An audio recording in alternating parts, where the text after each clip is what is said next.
નમસ્કાર, nation plus ન્યૂઝમાં આપનું સ્વાગત છે। તાજેતરમાં જ વિશ્વામિત્રી નદીએ જે રૌદ્ર સ્વરૂપ ધારણ કરેલો હતો અને સમગ્ર વડોદરામાં પાણી જેવી સ્થિતિ સર્જાયેલી હતી અને પૂર જેવી સ્થિતિ સર્જાયેલી હતી, તેને લઈને અનેકો એવા તર્કો વિતર્કો સામે આવ્યા હતા।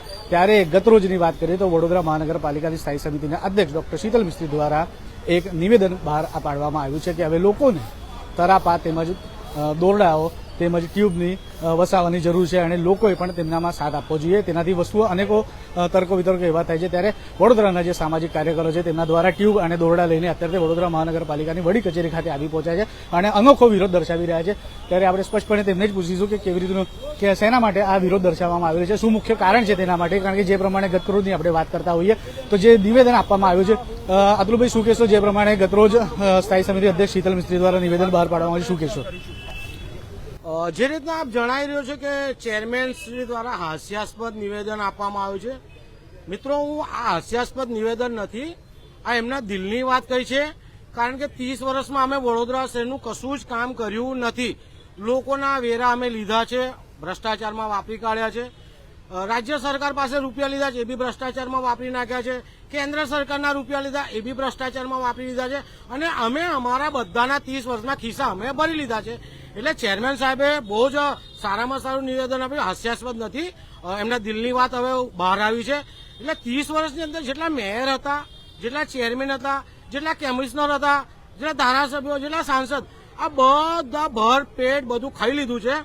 અને હાલમાં જ્યારે પવિત્ર વિશ્વામિત્રી નદીમાં પૂરના પાણી આવ્યા, મારા ઘરમાં, તમારા ઘરમાં, કરોડપતિના ઘરમાં, ગરીબના ઘરમાં પાણી ઘૂસી ગયા, કરોડો રૂપિયાનું નુકસાન થયું અને આ પૂરના પાણીની જવાબદારી અમારી માથે ન આવે એવા પ્રયાસ કરવા આવા નિવેદનો આપી રહ્યા છે।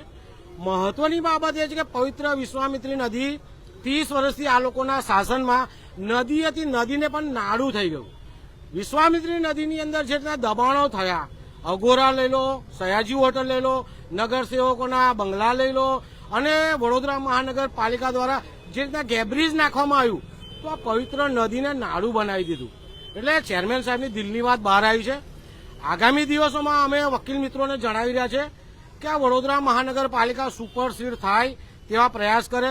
સાથે વડોદરા શહેરની જનતાને પણ કહીએ કે ચેરમેન દ્વારા જે કહેવામાં આવ્યું છે કે ઘરમાં હવે ટ્યુબ રાખવી પડશે, દોરડા રાખવા પડશે, તરાપા રાખવા પડશે, તો દિલની વાત આવી છે તો આપણે રાખવાની પણ જવાબદારી છે, રાખવી પડશે। પરંતુ આ મહાનગરપાલિકામાંથી આ જાડી ચામડીના સત્તાધીશોને ઉખાડી ફેંકવાના છે। આ ગુજરાતમાં રહેલા ધારાસભ્યોને આપણે ઉખાડી ફેંકવાના છે। આ જે મોદીના નામે તરી આવેલા, રામના નામે ચરી આવેલા આ તમામ સત્તાધીશોને દૂર કરવા પડશે। આપણે દૂર કરવાનું એક જ કારણ છે, વેરો ભરીએ છીએ અને વેરાનું વળતર માંગીએ છીએ, બીજું તો કંઈ આપણે માંગતા નથી। આ લોકો આપણને જમવાનું આપી શકતા નથી, આપણને કોઈ કપડાં આપી શકતા નથી, પરંતુ આપણે વેરાનું વળતર માંગીએ છીએ અને એ જો ન આપી શકતા હોય તો આ લોકોને સત્તામાંથી દૂર કરવાની વડોદરા શહેરની જનતાને માંગ છે। જે રીતના એક આંગળી પર આપણે મતદાન કરતા જે નિશાન લઈને આવતા હોય છે, આગામી સમયમાં આવું નિશાન કરવા જઈએ ત્યારે આ જે સત્તાધીશો છે એમની સામે, એમના વિરુદ્ધમાં મતદાન થાય। કારણ કે જો ટ્યુબ આપણે રાખવાની હોય, દોરડું આપણે રાખવાનું હોય, તરાપું આપણે રાખવાનું હોય તો મને એવું લાગે છે કે આગામી દિવસોમાં ચોમાસું આવશે તો એવું કહેશે કે તમે કોઈ ટેકરા પર રહેવા જતા રહેજો, પાવાગઢમાં જતા રહેજો, અંબાજી જતા રહેજો, ઉપરના ભાગમાં રહેવા જતા રહેજો, પરંતુ વડોદરા છોડી દેજો। એટલે આવા જો સત્તાધીશો હોય તો અમને સત્તામાંથી દૂર કરવાની વડોદરા શહેરની જનતાની વિચારવું પડશે। અને આ નગરસેવકોને, સાંસદોને, ધારાસભ્યો થોડી પણ શરમ હોય તો પોતે રાજીનામું ધરી દે તેવી પણ અમારી માંગ છે। સવાલ એ છે કે આ રીતનું નિવેદન આપ્યું એક ચેરમેન તરીકે કેટલું યોગ્ય? મેં કીધું ને, યોગ્ય જ છે, એમના દિલની વાત બહાર આવી છે। 30 વર્ષથી જે ભ્રષ્ટાચાર આંચર્યો છે એ હવે ફૂલી ફાલીને બહાર આવ્યો છે। વિશ્વામિત્રી નદીમાં જે રીતે આપણે જોયું, ભયંકર પૂર આવ્યું, ગરીબ હોય, અમીર હોય, બધાના ઘરમાં પાણી ઘૂસી ગયા। કોના કારણે? આ સત્તાધીશોના કારણે, આ અધિકારીઓના કારણે।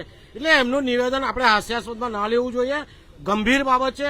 એમને દિલની વાત આજ સુધી કોઈ નથી કીધી, એમને દિલની વાત કીધી છે તો એમનો પણ અમે તો આભાર માનીશું। કારણ કે હજુ આ લોકો કશું કરવાના નથી। 1200 કરોડ આવશે એ પણ મારા ખ્યાલથી ખિસ્સામાં જવાના છે, સેરવી લેવાની ક્યાંક પોઝિશન લાગી રહી છે। જનતા જાગશે તો જ ભ્રષ્ટાચાર ભાગશે, જનતા જાગશે તો જ આવા નમાલા સત્તાધીશો ભાગશે, જનતા જાગશે તો વિધાનસભા પણ આપણે ખાલી કરાવી દઈશું અને જનતા જાગશે તો મોદીના નામે જે તરી આવેલા છે, રામના નામે જે ચરી ખાય છે એ તમામ લોકો ગભરાશે. અમારી માંગ છે જનતાએ જાગવું પડશે. મીડિયા દ્વારા અથાગ પ્રયત્નો કરવામાં આવી રહ્યા છે, અથાગ જનજાગૃતિ કરવામાં આવી રહી છે, પરંતુ જનતા જે રીતે રામને જોઈને માળિયા જપી રહી છે, મોદી સાહેબને જોઈને જે કામ કરી રહી છે, હવે મોદી સાહેબને પણ જોવાના, રામને પણ જોવાના છે, પરંતુ આપણા ઘરની પરિસ્થિતિ પણ આપણે જોવાની છે. જો આપણે જ ટ્યુબ લાવવાની હોય, આપણે જ દોરડા વસાવવાના હોય, આપણે જ તરાપા લાવવાના હોય, તો આવા સત્તાધીશોને દૂર કરવા જોઈએ અને વેરો ભરવાનું પણ આપણે બંધ કરવું જોઈએ. માનો છો કે આ વધુ એક પૂરનો સંકેત છે આ પ્રકારનું નિવેદન? જી, આ ભાદરવો ભરપૂર અને આવી શકે છે. હજુ વિશ્વામિત્રીમાં કામ કરતા 5 વર્ષ લાગશે કે 1200 કરોડ રૂપિયા એટલે ખોદામખોદ નહીં ચાલુ કરવામાં આવે. ખોદામખોદ તો 1200 કરોડનું થઈ જશે. મારા બધાના ખિસ્સામાં ખોદામખોદ થશે, પણ નદીને મોટી કરતા, સાફ સફાઈ કરતા અને દબાણો તોડવાના છે. હજુ દબાણો અઘોરાથી લઈને સયાજી ઓર્ડર તમામ દબાણો તોડવાના છે. એટલે ક્યાંય થાય એવું દેખાતું નથી. આગામી સમયમાં પૂર આવશે, 4-5 વર્ષ નીકળી જશે. એટલે જનતાને જગાડવા પ્રયાસ થઈ રહ્યો છે. અમારી વડોદરા શહેર જિલ્લાની જનતાની વિનંતી છે, મતદાન કરો, જાગીને જાણીને કયો ઉમેદવાર છે જોઈને મતદાન કરો. આવા રામના નામે ચરી ખાતા, મોદીના નામે ચરી ખાતા આવા લોકોને મતદાન ના કરશો. આજે જે રીતના અમે ચેરમેન સાહેબે કીધેલું કે ટ્યુબ ઘરમાં રાખવી પડશે, દોરડું ઘરમાં રાખવું પડશે, તરાપો રાખવો પડશે, એટલે તરાપા માટે હમણાં જ ઓર્ડર આપીને આવ્યા છે. તરાપો બની રહ્યો છે, પરંતુ ચેરમેન સાહેબના નિવેદનને અમે વખોડીએ છીએ. એમના દિલની વાત બહાર છો આવી, પરંતુ આવું નિવેદન ખુલ્લેઆમ ન કરવું. અતુલભાઈ, તમે સુપરસીડની વાત કરી, તમારા તરફથી કેવી રીતે આયોજન કરવામાં આવશે તો સુપરસીડ થાય? સુપરસીડ કરવા માટે અમને જે સુવિધાઓ હજુ સુધી આપી નથી ને, એ સુવિધાઓ બધી ભેગી કરવાની છે. સુપરસીડનો મતલબ એ હોય છે કે પ્રાથમિક સુવિધા નથી આપતા તો આવા તંત્રને સુપરસીડ કરવું જોઈએ. જી, ચોક્કસથી આપણી સાથે બીજા સામાજિક કાર્યકર છે. કમલેશભાઈ, શું કહેશો? જે પ્રમાણે અત્યારે વિરોધ દર્શાવવામાં આવે છે, ગતરોજની વાત કરીએ, સ્થાયી સમિતિના અધ્યક્ષ દ્વારા જે નિવેદન બહાર પાડ્યું તેને વડોદરા શહેરની અંદર જે કહેવાય છે કે ચેરમેન હોય, મેયર હોય, આ તમામ લોકો જ્યારે નિવેદન આપતા હોય છે, આ તકલાદી નિવેદનો આપતા હોય છે. અને અમને તો પહેલે પોતે જે ગાડી ચલાવતા જ નથી આવડતું, ઓનલી જે કહેવાય છે કે ડ્રાઇવિંગ પર જે કહેવાય છે કે બેસી ગયા છે. પરંતુ ખાસ કરીને જ્યારે આવા નિવેદનો આવતા હોય ત્યારે ખૂબ જ શરમજનક બાબત છે, કારણ કે વડોદરા શહેરની અંદર અવારનવાર પૂરની પરિસ્થિતિ સર્જાતી હોય તો આટલા વર્ષોથી તમે કર્યું શું? હાલમાં જે કહેવાય છે કે નિવેદનો આપે છે કે ભાઈ તમે ટ્યુબ લઈને આવો, દોરડા લઈને આવો, તરાપો લઈને આવો, તો અમે જ જયારે બધું જ નાગરિકો લઈને આવશે તો જે સફાઈના નામે ટેક્સ લેવામાં આવે છે, કોમર્શિયલ ટેક્સ લેવામાં આવે છે, અનેક જાતના જે ટેક્સો લેવામાં આવે છે, તો આ ટેક્સના નાણાંના રૂપિયાનું કરો છો શું? એટલે કંઈક ને કંઈક તમારી તિજોરી ભરો છો કે પછી કોર્પોરેશનની અંદર બેઠેલા મગરો ખાઈ જાય છે. એટલે અમારી ખાસ માંગણી એક જ છે કે જો તમને ગાડી ચલાવતા ન આવડતો તો સ્ટેરિંગ ન પકડવું જોઈએ અને તાત્કાલિક ધોરણે રાજીનામું આપવું જોઈએ, તેવી અમારી ખાસ માંગ છે. કમલેશભાઈ, ખાસ કરીને વાત કરીએ, તમે સામાજિક કાર્યકર છો, કેમ પ્રજાને ઉઠાડવા માટે કોઈ અલાર્મની જરૂર પડે છે? કેમ કોઈ સામાજિક કાર્યકરને કે કોઈ બીજા વ્યક્તિને આવીને જે પ્રજા છે તેને ઉઠાડવાની જરૂર, પ્રજા જાગતી કેમ નથી? પ્રજાને જાગૃત કરવાનો અમારો બહુ જ પ્રયત્ન રહ્યો છે, મીડિયા દ્વારા પણ અનેકવાર પ્રયત્ન રહ્યો છે, પરંતુ ખાસ કરીને જ્યારે વડોદરા શહેરની અંદર રામના નામે કોઈક વાત મૂકી દેવામાં આવે છે, સાથે સાથે કંઈક હિન્દુ મુસ્લિમ કરી દેવામાં આવે છે, પરંતુ ખાસ કરીને જાહેર જનતાને અમારી ખાસ અપીલ છે કે ભાઈ હવે આપણે જાગૃત થવાની જરૂર છે, કારણ કે આ રાજકારણ ખોટી રીતે આપણાને ખોટી રીતે જગ્યાએ ભેરવી રહ્યા છે. એટલે આપણે જાગૃત થવાનું છે, કારણ કે આપણા ઘરની અંદર નુકસાન થયું છે, એ નુકસાનનું ભોગવટ કોણ કરશે એની ખાસ આપણે જવાબદારી આપણે જાતે જ સમજવાની છે. એટલે હવે આ નેતાઓની આશાએ રહેવાનું નહીં, આ અધિકારીઓની આશાએ રહેવાનું નહીં, આપણે જાતે જ કંઈક ને કંઈક રીતે કાર્ય કરવું પડશે તેવું આ લાગી રહ્યું છે. આ યોગ્ય નથી, કારણ કે આ રીતનું નિવેદન આપ્યો છો તમે, એના કરતા તો તમે જે જગ્યા પર લોકોને જમવાનું નથી પહોંચ્યું, જે જગ્યા પર લોકોને સ્થળાંતર કર્યા છે ત્યાં પાણી નથી પહોંચ્યું, જે લોકોને સહાય નથી પહોંચી, આવી બધી સવલતો સુવિધાઓ માટે તમારે જનતાની વચ્ચે જવાની જરૂર છે. પરંતુ તમે અહીંયા ગાડી જે કહેવાય છે કે બેસીને જાડી ચામડીના મગરોની જેમ અહીંયા ગાડીથી તમે નિવેદન આપો છો, આ નિવેદન આપવા કરતા તો લોકોની સેવા કરવા જાઓ, લોકોની વહારે જાઓ, બસ તેવી સૌને એક અમે અપીલ કરીએ છીએ. નહીં તો આવનારા દિવસોમાં ઇલેક્શન આવશે, ચોક્કસથી આપણી સત્તાથી ઘરે જવું પડશે એવું અમને લાગી રહ્યું છે.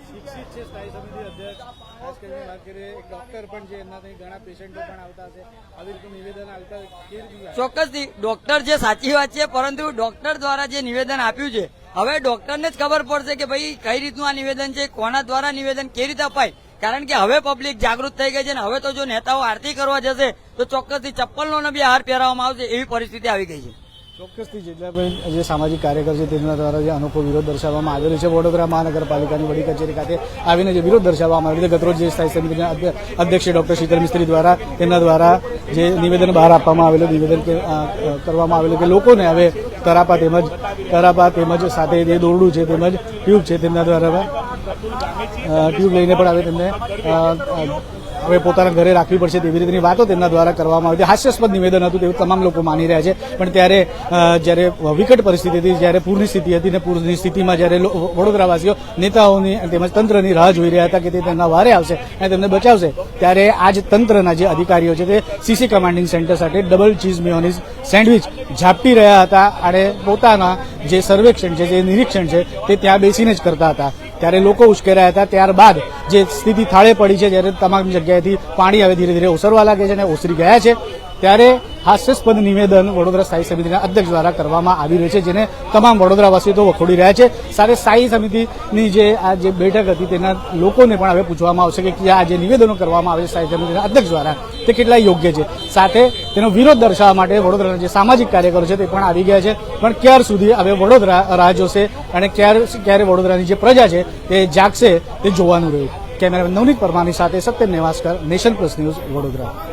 સમાચારોના સતત અપડેટ મેળવવા માટે અમારી નેશન પ્લસ ન્યૂઝની યુટ્યુબ ચેનલને સબસ્ક્રાઇબ કરો, બેલ આઇકન દબાવો અને જોડાયેલા રહો ફેસબુક, ઇન્સ્ટાગ્રામ અને ટ્વિટર પર.